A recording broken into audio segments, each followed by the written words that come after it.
Well, I hope you guys enjoyed it. Our 1 week of glory until week 2 came around and we played the 49ers at home. This is 12th Man Up. Thank you for joining me. A lot of people are calling this a hangover game. That after we beat the Denver Broncos, our mentality going into this 49ers game was, oh, we got this. We're going to win because we played so well against the Broncos. If any player had that mentality, that's just ridiculous. I don't think we did. I think we shot ourselves in the foot, and I think the 49ers played really well. So, a couple things to go over. One is the 49ers weren't even completely healthy going into this game. They had a lot more injured players than we did. They actually had a couple offensive linemen that were injured. They weren't 100% healthy. And unfortunately, their offensive line actually looked a lot better than ours. Why do you think we couldn't run the ball at all? How come Geno was getting pressured almost the entire game and got sacked twice? Our offensive line is supposed to create holes for the running backs, which is what we tried to do a lot more this week. We got Ken Walker back, so we're trying to run the ball more. And it didn't turn out well at all. And we started passing it, and Nick Bosa made his presence known. And we got sacked, we got pressured, and we couldn't ever go upfield.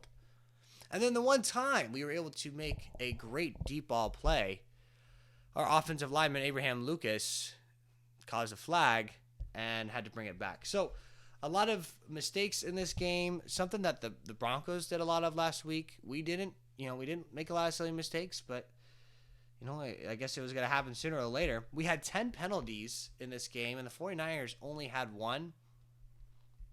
So it was a really tough game to watch, obviously. We couldn't run the ball. DK and Tyler Lockett, they both actually played really good. You got to feel bad for them a little bit. They're doing everything they can to win. They're making their catches, their plays, but it's just not enough. And Geno isn't, and I've heard this a lot, and I 100% agree with it, Geno isn't the guy who's going to bring this team back if we're down. He's playing things safe, and that's the one time he tried to take a couple deep shots, it got tipped and it got picked off, and it was tough to watch. So the play calling when we finally did get into the red zone was also, I guess, spontaneous is a word you can use.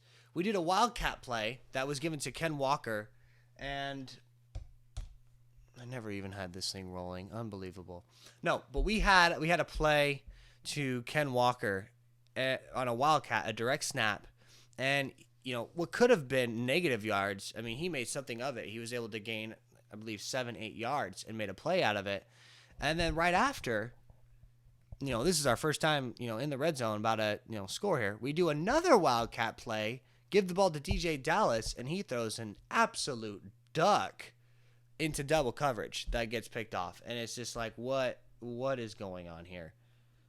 This isn't the play calling I was excited about. I get being creative, but can we save that until we've scored at least a little bit? That just looked ugly. And even, I guess, at halftime when Pete Carroll was asked, what was with that play, he's all, no, it was there. That play was there. He just, he just made a mistake throwing the ball. I'm like, no, it didn't work.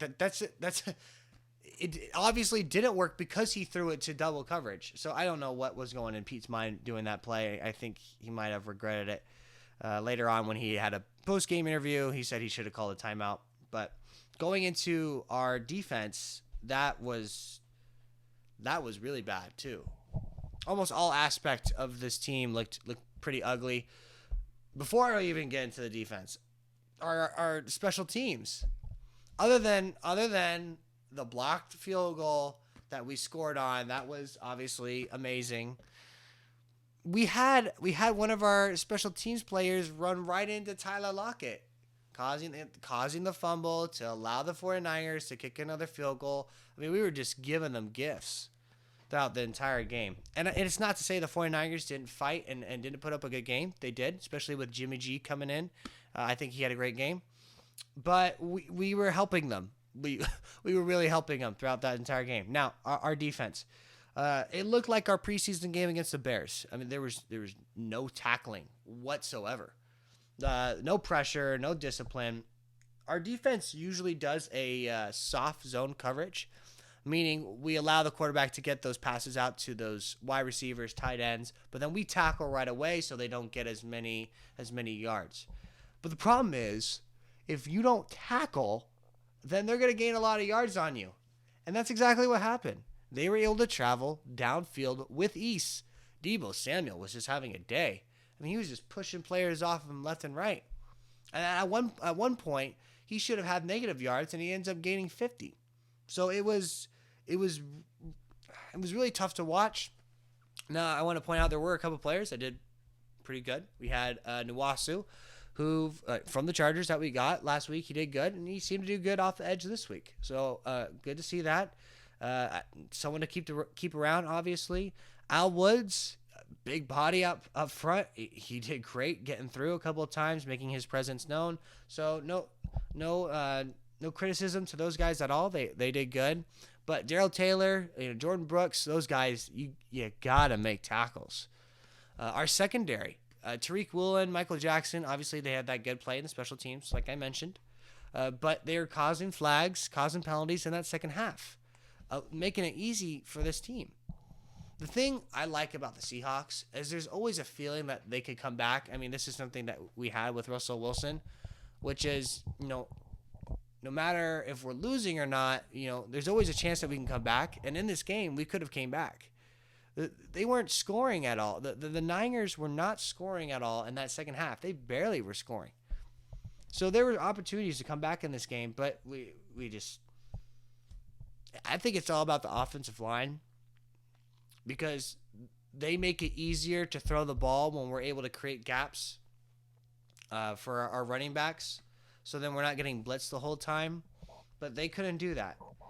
And Geno Smith is just not the guy to carry this team when it's behind, obviously.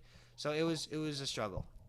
Now, a lot of people are saying, are really mad because they think this is a hangover game because we played so well against the Broncos. But look, I think two things can be true at once.